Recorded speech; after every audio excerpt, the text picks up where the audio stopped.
Hi everyone, my name is Erin Elizabeth Warenberg. Thank you so much for choosing to be here with me today. Welcome back if you've been here before, and welcome if you are new here. Today we're talking about demystifying prayer. Okay, so prayer is, for me personally, it's one of the most important parts of my own spiritual practice. It's something that I feel like is just such a wonderful gift we have to communicate with our higher power, with God, with spirit, with universe, whatever. And it's one of the things that I did not grow up with it. I wasn't encouraged. Something I had to find along on my path. And it's something that I encourage everyone to have a little try at. It's really, really impactful and can just change so much for us in like a non-tangible, really easy way. So a lot of times when I talk to people or encourage people to pray or to have a prayer practice, there's a lot of resistance there for a lot of reasons, and we're going to get to that. But I just wanted to make a little quick 101 video about demystifying prayer because I feel like it's really important. And no matter the specific way prayer shows up for you in your own life, and like I said, it's really, a lot of people have a lot of resistance to it, including me. I used to for a very long time, for many, many reasons. But once you unlearn kind of like the dogma we're taught around it, or like the way humans have used prayer in very unhelpful or oppressive or having power over other people, like type of ways, it really is like a wonderful, amazing experience and gift for yourself, and a way you can have a really clear connection with your higher power, with God, that is just really fulfilling and nourishing for you. So the first thing I want to talk about with this is the three types of like ego prayers. And so these are kind of ways that, if we don't have a healthy relationship with our higher power, these are kind of like, when we're really wounded, when we're desperate, right? Most of us have moments where we reach out to God or to our higher power, to creator, when we are very desperate. We don't really laugh at God when, we're going through kind of like a hard time. We can feel abandoned, we can feel rejected, right? And so there's three types of ego prayers that tend to come up when we think about, prayer as like an unhelpful way, or a way to use prayer in a way that is really self-centered and really like isn't a clear understanding with God. So the first one is like the victim prayer. So this is something happens, and then, we go into the why me? How could you let this happen to me, God? I thought you loved me. You're the worst. Wow, if you really loved me, then this wouldn't have happened, right? So with that type of prayer, that can get from a place of feeling desperate. And what a lot of humans have done is we confuse human behavior with God's behavior. And so on earth, we all have free will, and we all have choices to, we all have our own choices, good or bad, right or wrong, right? So we all have these, our level of free will. And, a lot of times people can get into this, why would God let this happen thing, because we associate harmful behavior with God, especially when people have said, oh, I'm doing this in the name of God, or this is God's will, or, whatever. And they use that in a messed up, distorted way to project that onto other people. So contrary to popular belief, God is not the why things horrible happen. God is there to help us get through those things, right? God is there to help us take care of ourselves, to feel nourished, to feel replenished, to feel protected, right? God is to help us get through all of these horrible things. God is not the reason why we harm each other, why we're messed up, why we're, whatever.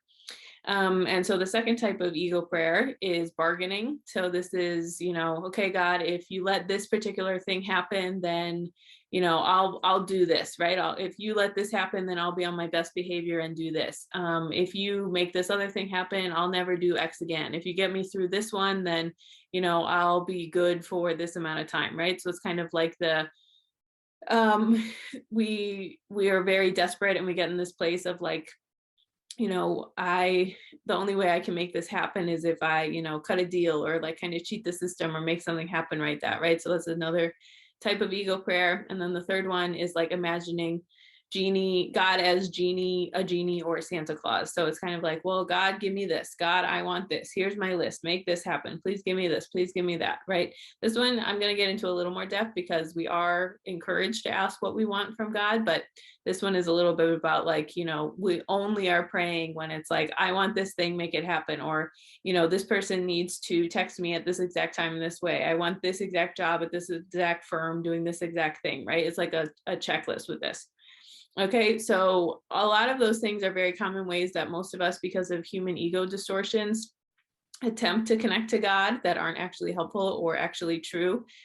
True in terms of like pure, but it's just ways that we're encouraged because we look at our relationship with God as like our relationship with other people, or this is the way we've been taught that people distort this like really pure, loving relationship we have with God, like through a human lens. And so if prayer is none of those things, then what is it? So to me, I encourage prayer for myself and for, people around me. I think it's so helpful. It's an open channel between you and your higher power. It's a way for you to feel comfort, to feel support, to feel guidance, to feel care, to feel like you're not alone no matter what you're going through. It's just a way for you to get some reassurance, some guidance, like from a source, from a power that's greater than yourself and like our limited human minds. And it's also, we have our intuition, and that is like kind of like God's guidance for us of what to do things. And God can see the whole picture and we can't, right? And so a lot of times, when we have our intuition and we're listening to it, sometimes we think, okay, well, I'm listening to God's will, I'm praying, I'm doing this, I'm doing that. Why did something bad still happen? And again, just want to clarify that God is not there to, make things happen or not happen. God is there to help us get through them, right? And why is not a spiritual question. So prayer is just a tool. You can look at it as another healthy toolkit of feeling connected and feeling like opening this channel between you and your higher power, as we kind of go through some of the difficult situations in life, right? There's no escaping the unpleasant on earth. It's just part of the human experience. And so prayer is just a way for us to help navigate that and move through it. And so if you are open to this, you do want to, start to have a prayer relationship with your higher power. The first thing that you can do is just rewrite your own relationship with God. So a lot of times, most of us have, again, these images of God as a genie or Santa Claus or someone who I cut deals with, or like this police officer in the sky who's waiting to smite me or keep a list, or like, whatever.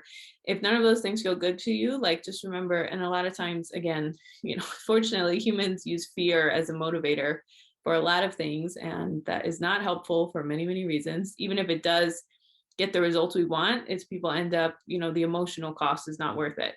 But so when you're thinking about rewriting your relationship to God, you can start with who did I learn God was, or what did I learn God was, and how is that not helpful? And then you can rewrite, okay, well, who do I want my version of God to be? What's my higher power like? What's creator like to me?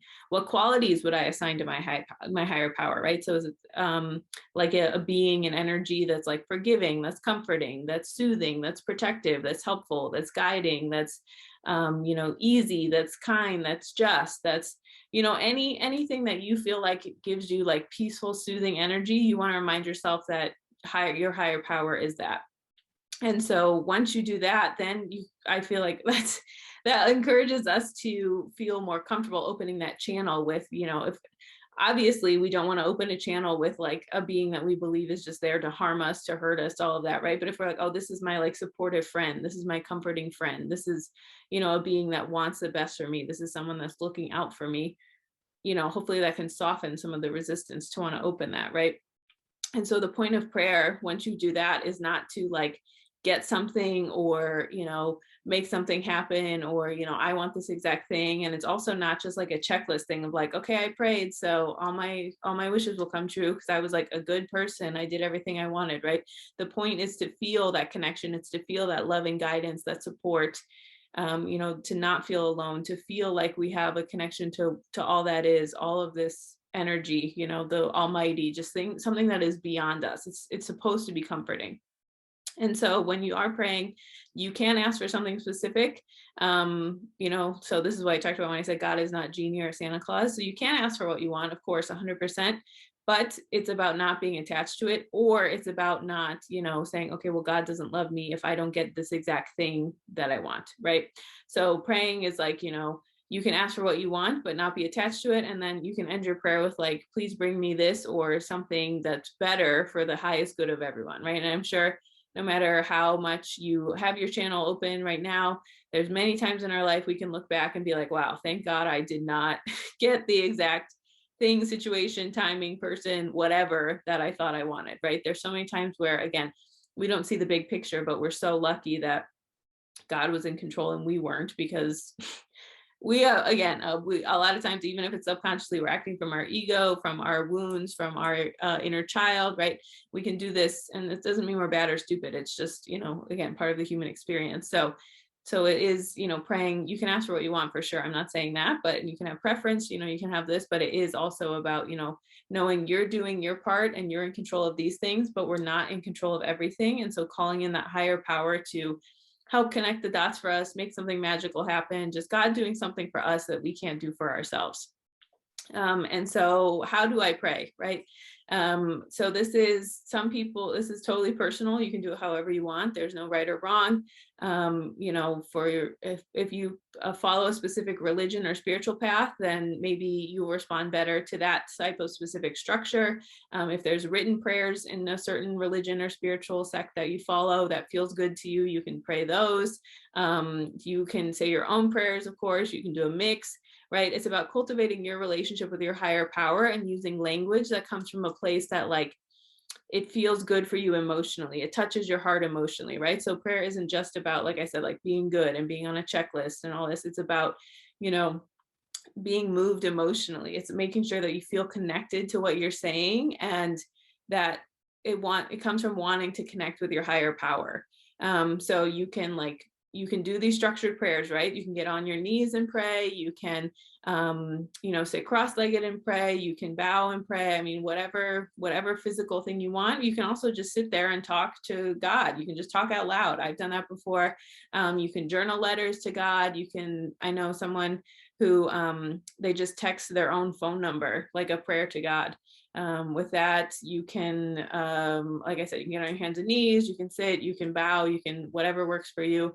You can just talk out loud, you can do it at certain times of the day, you can do it in the morning and at night, you can do it any moment of any time, right? We can always ask for help whenever we want. We can always ask for support whenever we want. You can do, again, these structured things if that feels resonant for you, but we're not limited to that. So as you're going along with this, just try out some things and see what works for you, see what feels good for you. You'll get better at it the more you do it, and you'll get more comfortable as you go along. But it is just, it's like any other relationship in your life. It's like you have to test out what works, what feels good, what doesn't feel good with all that. So it's not just about, okay, I did these things, check, I should have everything I want right now, right? It's about cultivating that relationship. What feels good for you, what doesn't feel good for you, allowing certain things, not allowing other things, right? So just kind of, it takes some time, and there'll be times in your life where you'll need a little bit more prayer and help and a little less, but just speaking from the heart and speaking from, again, that genuine place of wanting to connect with this universal good, your creator, your higher power, God, whatever language comes through for you. And then the other thing I want to say is if you find yourself judging yourself around this, or you find yourself, oh, this is so embarrassing, or this is so weird, or this is so whatever, just remember, when you're praying, it's only you and God. I mean, unless you're, at somewhere where there's group prayer or you're doing a guided prayer or something, but if it's just between you and God, just remember that God's not judging you, you are judging you, right? And so that's, again, where you can ask for relief from that. You can ask for, please let me see this as something helpful instead of judging it. But just know that you judging yourself, that's only you and God right in that moment. So that's a limiting belief. So giving yourself permission to let that go and be open to that. And then, a lot of times when we're praying, it's important to let go of the outcome. And so it's not about praying again, oh, this will be resolved in this specific way, but it's about, give me patience as I'm waiting for this thing to happen, or give me compassion for this person who I'm having some issues with, or, and of course you can pray for specific material things, but again, it's more about filling up energetically and feeling comforted and soothed inside internally than, some of these getting lost in some of the specific physical reality things. But at the end of the day, prayer is, your most personal relationship, besides the one with yourself, is the one with your higher power. So I think prayer, again, is a really wonderful tool we can all utilize a little bit more of as we grow on our spiritual path, as we go through hardships and trials in life. So just, if prayer resonates for you at all, highly, highly suggest it. There's no wrong way to do it. It's just your relationship with your higher power. Okay, that's everything I have for you. Thank you so much for choosing to be here with me today. If you ever want any more information about me, all that is linked below. Thank you so much, and I hope you have a wonderful day.